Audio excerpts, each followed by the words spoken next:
The myth of Christian persecution. In earlier videos, we demonstrated how the Romans had a compelling motive for inventing a pacifist Messiah named Jesus.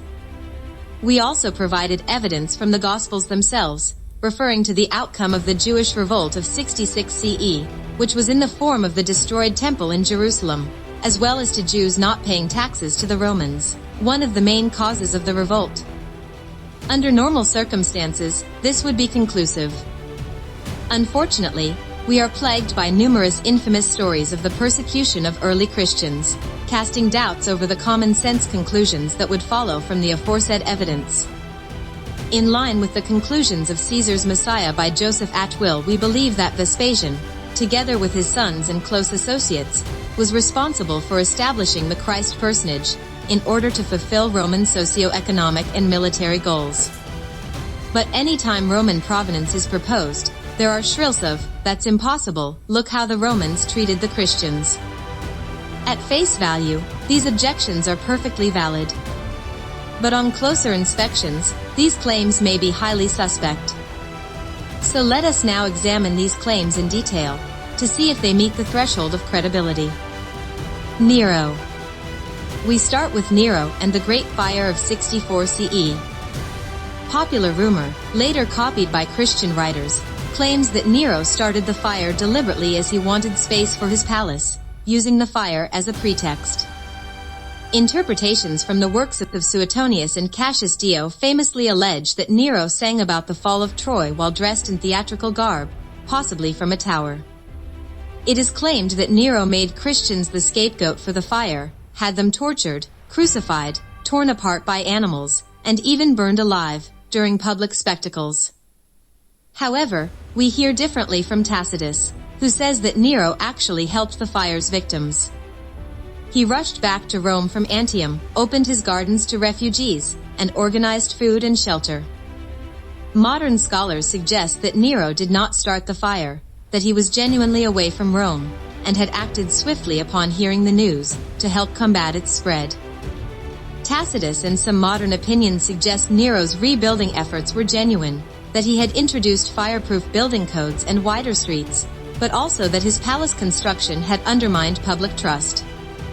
We also know that Vespasian hated Nero, his opulence, and his love of the arts, and had once fallen asleep during one of Nero's recitals. When Vespasian became emperor, he had Nero's extravagant palace buried, building the Colosseum on its grounds. By repurposing Nero's private pleasure grounds into public monuments, Vespasian aligned himself with traditional Roman values of modesty and service to the people. On the basis that Vespasian was behind the Christ story and detested Nero, it seems fitting that he would use Nero posthumously as the scapegoat, placing blame on his predecessor for persecuting Christians, a convenient distraction from people deliberating over how the Christ story came to exist in the first place. Since history records Nero's death in 68 CE and the construction of the Colosseum beginning in 72 CE, it is unlikely that Nero tortured Christians, contrary to the images portrayed in popular culture. Moreover, if the Gospels were written in the 70s, how likely was it that real Christians existed during Nero's reign? In summary, it appears Nero's alleged persecution of Christians was a convenient means of dismissing any suggestion that the Romans had been responsible for creating the Christ figure.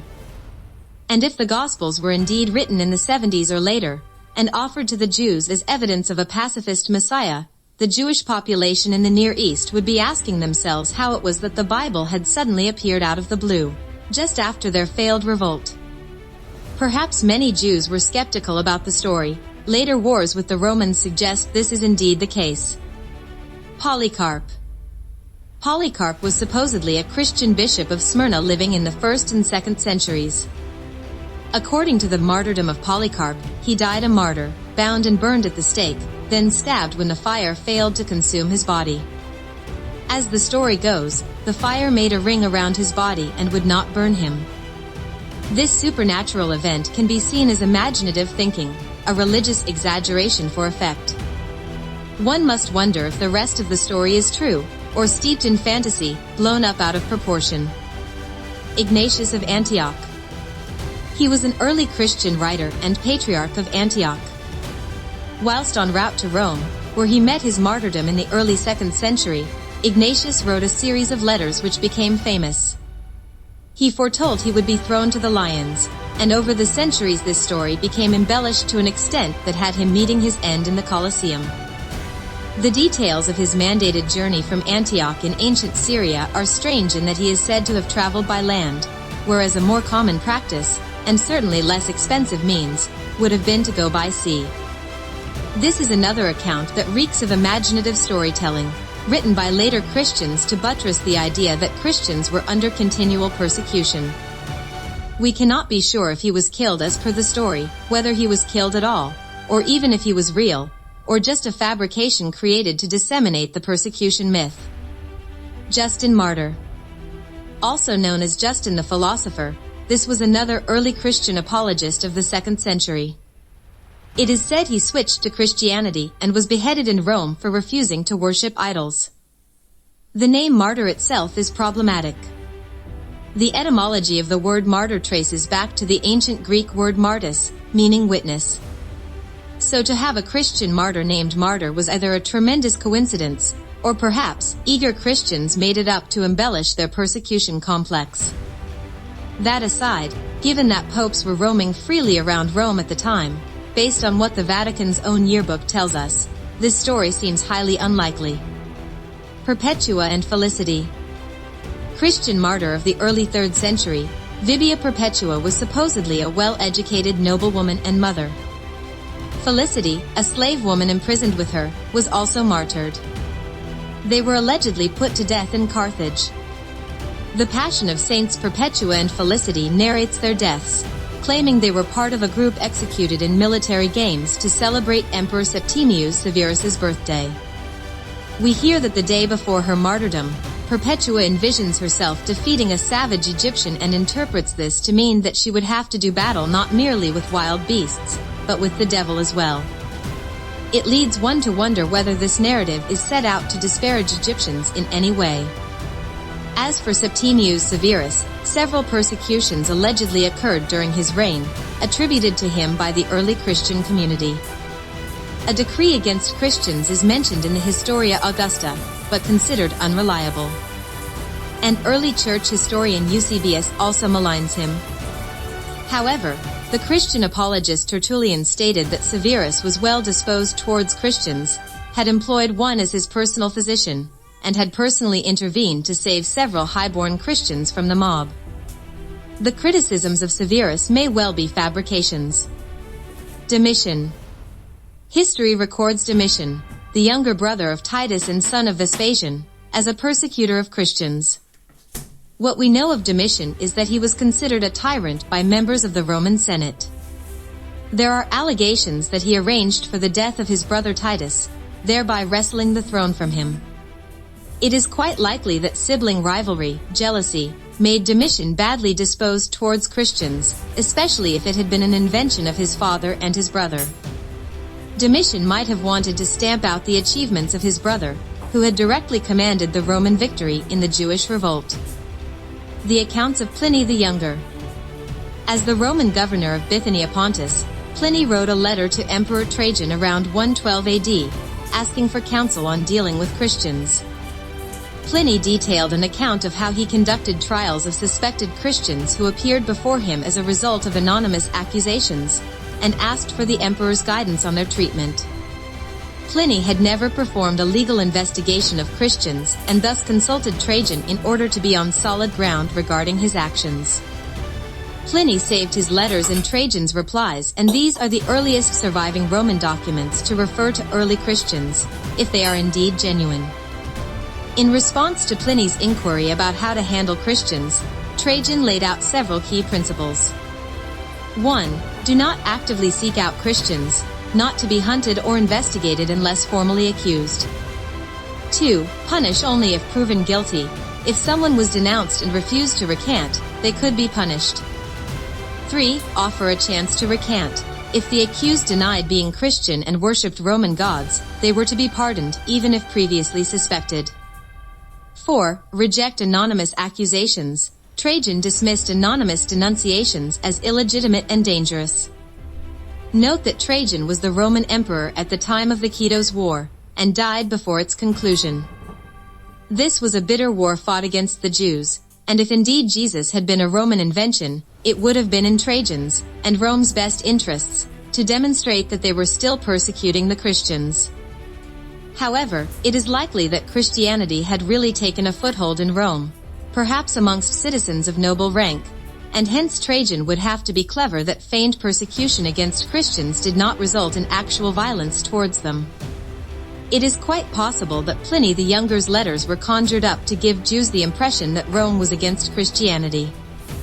If the Jews discovered the Romans had tricked them, their aggression and hatred for the Romans would be magnified. Persecution by other emperors. History also suggests that Christians were persecuted or in some way compromised during the reigns of Decius, Valerian, and Diocletian. These accounts may well have some truth about them. Due to the exaggerated levels of power vested in the emperor at any point in time, the idea of a progressively developing Roman strategy towards any group, be it the Jews or the Christians, was implausible. Personal tastes and attitudes between successive emperors resulted in infighting and jealousy. It appears to have been quite common for emperors to vilify their predecessors and attempt to unravel or diminish their achievements. Nonetheless, each emperor would be aware of the importance of governing the Judea region, gathering taxes, and keeping the Jews in check. Evidence of pro-Christian leaning in Rome. As covered in an earlier video, we revealed that the Romans allowed the title of Pope to exist as early as 30 CE, with St. Peter the Apostle. In fact, the Vatican Yearbook records as many as 31 popes before Constantine supposedly made Christianity legal. Even if this number of 31 is only partially correct, it still suggests that Rome was secretly behind Christianity. One might ask, why then, would the Vatican give the game away? The fact is, the importance of secrecy diminished after the Romans had soundly defeated the Jews in the Bar Kokhba revolt. Archaeological evidence indicates that many sites in Judea suffered damage, destruction, or abandonment, to the extent that Jewish settlement in Judea was almost completely eradicated by the revolt's end. Nor is there any hard evidence that suggests Rome as a whole, with the maximum force of its entire army, ever engaged in a full-scale movement to eradicate Christians. No Christians' remains are to be found in any museum in present-day Rome. But we have strong evidence that Rome, or at least some Romans, had actually sanctioned Christianity. The catacombs of St. Domitilla are located close to the Colosseum. They are among the largest and best-preserved catacombs in Rome, stretching over 17 kilometers. Built on land owned by Flavia Domitilla, a noblewoman of the Flavian dynasty and likely relative of Vespasian, the catacombs contain an underground basilica dedicated to Saints Nereus and Achilles, allegedly early martyrs from the 1st century. They feature Christian frescoes, including one of Christ as the Good Shepherd. The catacombs are mentioned in the book Creating Christ by James Valiant and Warren Fahey, an excellent study into Christian symbolism and motifs embedded in 1st century Roman culture. It provides yet more evidence of Roman provenance for Jesus Christ. Conclusions. Whilst it is not being suggested that all accounts of persecution of Christians are fake or deliberate misrepresentations, the evidence suggests that most of the accounts are likely to be made up, predominantly to curb Jewish curiosity into how and why the Christ character suddenly appears on the scene, and also to serve as a gotcha, a trap for anyone challenging the veracity of Christ. To the extent that the rhetorical question, why would people knowingly die for a lie, has become cliched. A successful empire doesn't last for over a millennia without guile and craft. We would do the Roman Empire a great disservice to underestimate its genius and sophistication.